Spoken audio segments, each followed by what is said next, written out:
Good morning, welcome back to our channel. আশা করি তোমরা প্রত্যেকে ভালো আছো, আমরাও ঠিক আছি। আজকে হচ্ছে সানডে। আজকের দিনটা শেষ হলে কাল থেকে আবারও একটা সপ্তাহের যুদ্ধ চলবে। একটা সপ্তাহ বলতে 5 দিনের যুদ্ধ চলবে আবারও। তো ঠিক আছে, আজকে সকালে 6:30টার দিকে আমার ঘুমটা ভেঙে গেল। আর তারপর আমি উঠে আসলাম হচ্ছে 7টার দিকে। 7টার দিকে উঠে এসে একটু বসেই ছিলাম। 7:16 বাজে। তখন থেকে গেলাম রান্নাঘরে। কালকে রাতের বাসনপত্র কিচ্ছু মাজেনি, কড়াই থেকে শুরু করে সমস্তটা মাজলাম। তারপরে ফ্রিজ থেকে মাছ বার করা ছিল, ওগুলো বার করলাম, আলাদা করে রাখলাম। সমস্ত বোতলগুলোকে না অনেকদিন মাজা হচ্ছিল না, তো মাজলাম আমি। কিন্তু আমি ঠিক করলাম যে এই বোতলগুলো তো এখন মেজে তো আমি পরিষ্কার করে দিয়েছি, কিন্তু আমার মনে হচ্ছে প্লাস্টিকের কোয়ালিটি খুব বাজে হয়ে গেছে। আর প্লাস্টিকের বোতল বেশি দিন ইউজ করাও ঠিক নয়। আমরা করি ঠিক কথা, কিন্তু উচিত না। তো আমি তো ভেবেছিলাম পাল্টে সবকটাই স্টিলের বোতল করে ফেলবো, কিন্তু একটু ওয়েটই করে গেলাম। একটাই কেনা হয়েছে, বাকিগুলো আর কিনিনি। কারণ ডিমার্টে না সব বড় মুখের পাওয়া যাচ্ছিলো, ছোটো মুখগুলো পাচ্ছিলাম না। বড় মুখের তো একটা কিনে এনেছি। হ্যাঁ, খুব একটা অসুবিধা হয় এমনটা নয়, তবে এগুলো নিয়ে ট্রাভেল করা খুবই কষ্টকর ব্যাপার। বাস ট্রেন চললে না পুরো স্নান করে যাবো আর কি। তো ওই জন্য ভাবছি ছোটো মুখেরই কিনবো, তাই ওয়েটই করে গেলাম। অসুবিধা নেই, আসুক দেখি। আর যেগুলো এসেছিলো ট্যাপগুলো ঠিক আমার পছন্দ হচ্ছিল না, তাই জন্য আমি তখন আর কিনিনি। তো চলো, সকাল সকাল তো এই কাজগুলো হয়েছে। এখন দুটো বিছানার চাদর কাচতে হবে। কালকে না কাচতেও নিই, রাত্রিবেলার বিছানার চাদরগুলো বার করেছি, তাই কাচা হয়নি। আর আজকে কেচে দেবো। তো কেচে ছাদে মেলে দিয়ে আসি, তারপরে কথা হবে। এই দুটো চাদরই শুধু কাচার ছিল, মেলে দিয়ে গেলাম। রোদের জন্য তাকানো যাচ্ছে না জাস্ট। তো চলো এবার নিচে যাই। 8:20 মতনই বাজে বোধহয়।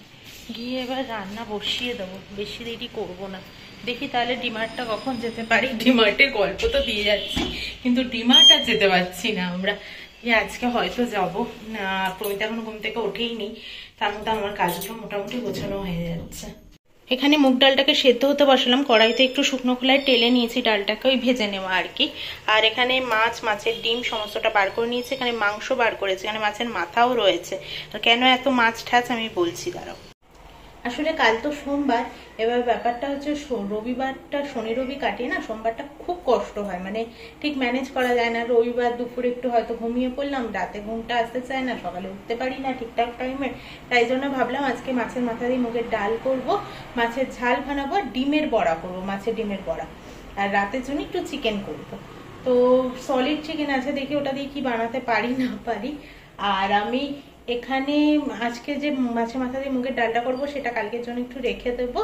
আর হচ্ছে মাছের ঝালটা যেটা বানাবো, সেটাও একবারে কালকের জন্যই বানিয়ে নিচ্ছি, যাতে কালকে একটু গরম করে দিয়ে দিতে পারি। আর ডালের সাথে একটু বেগুন বা আলু যেটাই হোক, কালকে সেটা ভেজে দেবো। সোমবারটা এভাবে একটু ম্যানেজ হয়ে গেলে মঙ্গলবার থেকে আবার রুটিনে ফেরা যায় আর কি। তাই জন্যই এইসব ব্যবস্থা। এখন বাজে সকাল 10:18। আমার সমস্ত কাজ হয়ে গেছে, সমস্তটা। তো রাতের মাংসটা আমি করে রাখবো ভেবেছিলাম, কিন্তু করলাম না, ম্যারিনেট করে রাখলাম। তোমাদেরকে দেখাই এক ঝলক কি কি রান্না করলাম, কি করলাম। আর বাবু কিন্তু এখনো ওঠেননি, এখন চা নিয়ে গিয়ে আমি ডাকবো। এই যে রাতের চিকেনটা এখানে ম্যারিনেট করে রেখেছি। এটার মধ্যে আছে কসুরি মেথি পাতা, আর ছাতুটাকে আমি ড্রাই রোস্ট করে নিয়েছি। আর দিয়েছি টক দই, আর পেঁয়াজ, আদা, রসুন, আর কাঁচা লঙ্কা। মানে কাঁচা লঙ্কাটাই পেকে গেছিল, পাকা লঙ্কা বাটা দিয়েছি আজকে। তো এই দিয়ে মাখিয়ে রেখে দিলাম। আর নুন আর হলুদ দিয়েছি পরিমাণ মতো, ব্যাস। আর এখানে রান্না হচ্ছে মাছের ডিমের বড়া। আর এই হচ্ছে আজকে রবিবারের মাছের ঝাল। আর এখানে হচ্ছে মাছের মাথা দিয়ে মুগের ডাল। আর এখানে সেমই রয়েছে, ওপরটাতে রয়েছে মাছের ঝাল, কালকের জন্য একটু ঝোল ঝোল রেখে দিয়েছি। আর নিচে রয়েছে মাছের মাথা দিয়ে মুগের ডাল, যেটা আমি পরের দিন খাবো ভাবি, সেটাকে নাড়ি না, আর এরকমই আলাদা করে রেখে দিই। তো চলো বাবুকে চাটা নিয়ে গিয়ে ডাক দিই, তার আগে মাংসটাকে ফ্রিজে ঢুকিয়ে দিই। এখন বাজে 10:56। সমস্ত কাজ আমার হয়ে গেছে। এবার ঢুকবো আমি স্নান করে পুজোটা দিলেই আমার সমস্ত কাজ হয়ে যায়। আর ঘরের চাদরটা যে আমি কেচে দিয়েছিলাম, ওই যে দেখতে পাচ্ছ, ওই চাদরটা শুকিয়ে গেছে, ছাদ থেকে না আমি ওটাই পেতে দিলাম। আর মোটা চাদরটা এখনো শোকায়নি, সেটা হচ্ছে। আর তো এই জামা কাপড়গুলো পরে এখন আমরা বেরোবো, মানে আমি স্নান দান করে পুজো টুজো দিয়ে নিয়ে তারপর। আর এই ব্যাগটা নিয়েও যাচ্ছে এখন অফিসে। আমরা দেখি এখনই জল ভরতে গিয়ে চেঞ্জ করিয়ে আনবো। আর ওখানে ওই যে দেখতে পাচ্ছ, ওই জামাটা যে ওভাবে রাখা, কালকে পরে বেরিয়েছিল, ওই জন্য কত গোছাবো, ওভাবে কি পারা যায় অত। স্নান পুজো সবটাই কমপ্লিট হয়ে গেছে। ঠাকুরকে ফুল দিয়ে সাজাতে পারলে বেশ ভালোই লাগে। আর বিশেষত গাঁদা ফুল, এখানে আমি যখনই গাঁদা ফুল পাই তখনই নিয়ে আসি, বেশ ভালো লাগে আমার। থেকে কাজ করে যাচ্ছি। এই হচ্ছে বাজার সদাই। আর ওখানে আমার ভাত বসিয়ে দিয়েছি আমি। প্রমি গেল স্নানে, তার আগে বাথরুমটাও একটু পরিষ্কার করে দেবে, প্রত্যেক রোববারও করে দেয়, মানে ডিপ ক্লিনটা প্রত্যেক রোববার হয় আর কি। তো যাই হোক, ডিমার্টে কি ভিড়, এত ভিড় যে কি আর বলবো। রোববার সানডেতে প্রচণ্ড ভিড় হয়। আর তার মধ্যে আমরা যখন আসছি, আমাদের গ্যারেজের যে ঢোকাবে স্কুটি বাইক যেখানটা দিয়ে ঢোকায়, ওই মাঝখানটাতেই কেউ বাইক দাঁড় করিয়ে রেখে দিয়েছে, রাস্তাটা পুরো ব্লক করে। আর আমাদের অর্জুনকে আমি জিজ্ঞেস করছি বাইকটা কার, সরিয়ে দিল বাইকটাকে, তারপর বলছে এই বাইকটার জন্য কেউ আসতে পারছে না, ঠিকঠাক করে ঢুকতে পারছে না। তাহলে যখন রেখেছে তখন বলা উচিত ছিল। বলছে কি না আমাদের ফ্ল্যাটেরই, তো ও ফ্ল্যাট নাম্বার বললো একটা, সেটা ভুল ফ্ল্যাট নাম্বার বলেছে, সেটা পরে তার সাথে কথা বলে বোঝা গেছে আর কি। তো যাই হোক, তাকে আমি বললাম যে অর্জুনকে গিয়ে বলো তাহলে। অর্জুন এই ফ্ল্যাট নাম্বারই বলছে আর কি, মানে যে ফ্ল্যাট নাম্বার বলেছিল আমি গিয়ে বলেছিলাম যে বাইকটা সরিয়ে দিতে, তো সে আমাকে বললো এটা তাদের বাইক নয়। তো এই আর কি ঘটনা হয়েছে। রেডি হয়ে গেছি, এখন বাজে 6:45, সন্ধে দিয়ে নিয়েছি আর কানেরটা আমি পরে নিয়েছি। কানের এখন পড়তে পড়তে এমন অভ্যাস হয়ে গেছে, কানের খুলে না কারণ রুগী লাগে নিজেকে। তো চলো বেরোবো, আমরা যাবো একটু ক্যাপসিকাম আনতে, চিকেনটা বানাবো রাত্রিবেলা, তো ক্যাপসিকাম হলে একটু ভালো হয়, তো ক্যাপসিকাম নিয়ে আসবো। আর দেখি সামনের দিকে ও হয়তো যাবে কি যাবে না এখন জানি না, বলছে কিনা ওইটুকু যেতে গেলে আবার স্কুটি লাগবে। আমি বললাম হ্যাঁ স্কুটি লাগে না ওইটুকুর জন্য।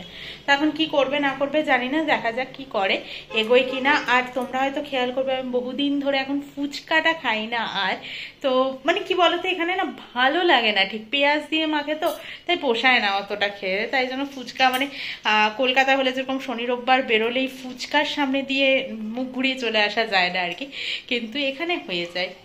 শিবরাত্রির জন্য রাস্তাটা সাজিয়েছে মনে হচ্ছে, হ্যাঁ অবশ্য রমজানও আসছে, এবার কিসের জন্য সাজিয়েছে জানি না, মনে তো হচ্ছে শিবরাত্রির জন্য। আমরা এদিকে এলাম তার কারণ হচ্ছে আমাদের সফটি খাওয়ার ইচ্ছে হয়েছে, তো সফটি খাবো। আর যাওয়ার সময় মিষ্টি নিতে হবে, কারণ বাবুর নাকি ইচ্ছে হয়েছে ঠাকুরকে আজকে একটু মিষ্টি খাওয়াবে। আমরা এরকমই একটু মানে আমাদেরও যেরকম ইচ্ছে হয়, আমরা ভাবি যে ঠাকুরেরও বোধহয় আজকে মিষ্টি খেতে ইচ্ছে করেছে, আজকে ফল খেতে ইচ্ছে করেছে, সেদিন ঠাকুরকেও আমরা দিয়ে দিই। স্পেশাল দিনই লাগবে তার কোনো ব্যাপার নেই। বাবারে বাবা, ফুচকার দোকানগুলোতে কি ভিড়।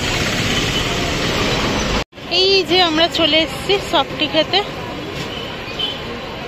আর কি ভিড়, বাপরে বাপ, দেখো একবার শুধু, প্রচন্ড ভিড়।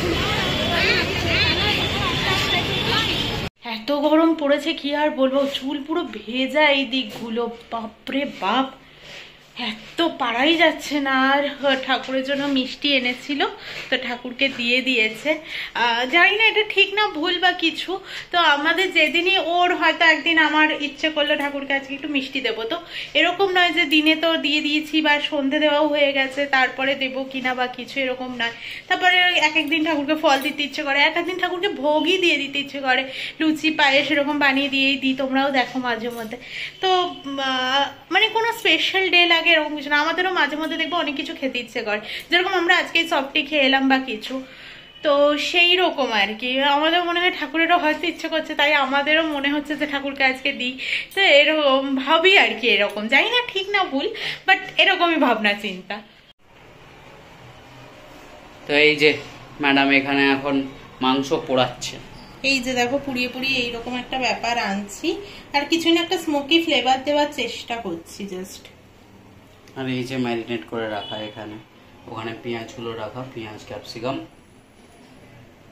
চলো পুড়িয়ে নাও, ঠিক করে পোড়াবে। হ্যাঁ আসলে এগুলো একটা একটা করে করছে তো আমার খাটিটাও বেশি হচ্ছে, ধরেছি দেখো সারাশি দিয়ে, মানে ওইগুলো চিন্তাগুলোও নেই আমার কাছে। তো ওই এগুলো যদি কাবাব শাকার ওগুলো হয়, মানে অনেক সময় রুটির তাওয়াগুলো দেখবে কম খোপ খোপ খোপ খোপ ওগুলোতে পাওয়া যায়, যদি ওগুলোও হয় ভীষণ সুবিধা হয়। দেখি এবার কিনবো হয়তো একটা, ভাবছি। মাংসগুলোকে তো এখানে আমি সেকে নিয়েইছি, আর হচ্ছে দেখো গলা ছিল একটা, শুধুমাত্র ওটাকে আমি সেকতে পারিনি, গলাটাকে কি করে সেকবো। আর এটার মধ্যে যেটুকু মশলা ছিল, তারপরে আমি আরেকটু টক দই দিলাম, আর হচ্ছে আদা রসুনের পেস্ট দিলাম, দিয়ে নিয়ে আর একটু ঘুরিয়ে নিচ্ছি, মানে ফেটিয়ে নিচ্ছি আর কি। আর এখানে পেঁয়াজ আর ক্যাপসিকামটা মোটামুটি হয়ে গেছে, এর মধ্যে এবার আমি মাংসটাকে দিয়ে দেবো। আর একটু যেহেতু পুরো পুড়িয়ে নিয়েছিলাম, এবার একটু ভাজা ভাজা করে নিয়ে তারপরে বাকি মশলাটা দিয়ে ভালো করে কষিয়ে নেবো। আমার মোটামুটি হয়েই গেছে, দেখো প্রায় হয়ে গেছে। তো আমি যেহেতু একটু বাটার দেবো, তাই জন্য খুব বেশি তেল আমি ইউজ করিনি, আর ফ্রেশ ক্রিমও দেবো, তো এই দুটো দিয়ে আসছে তোমাদের কাছে। ফ্রেশ ক্রিম দিয়ে দিয়েছি আর বাটারটাও আমি দিয়ে দিলাম। তো এটাও মেল্ট হোক। কাসুরি মেথি পাতা দিয়ে তো আমি মাখিয়ে রেখেছি, খুব বেশি কাসুরি মেথি পাতা দিলে না সবকটা ফ্লেভার চাপা পড়ে যাবে, তো আর কিছু দেবো না। এবার আমি অফ করে দেবো, খাওয়ার সময় জাস্ট একটু নেড়ে নেবো। আমাদের ডিনার মেনু তো রেডি হয়ে গেছে। তো এরকমই আমি একটু গ্রেভি রেখেছি, কারণ ও গ্রেভি দিয়ে খেতে বেশি ভালোবাসে, শুকনো শুকনো ভালোবাসে না। তো তোমাদের যেরকম গ্রেভির প্রয়োজন তোমরা সেরকম রাখতে পারো। আর আমি লাস্টে তো দেখালাম, আমি বাটার দিয়েছিলাম আর ফ্রেশ ক্রিম দিয়েছিলাম। ফ্রেশ ক্রিমটা অবশ্যই অপশনাল, ঘরে থাকলে ইউজ করো, না থাকলে ইউজ করতে হবে না।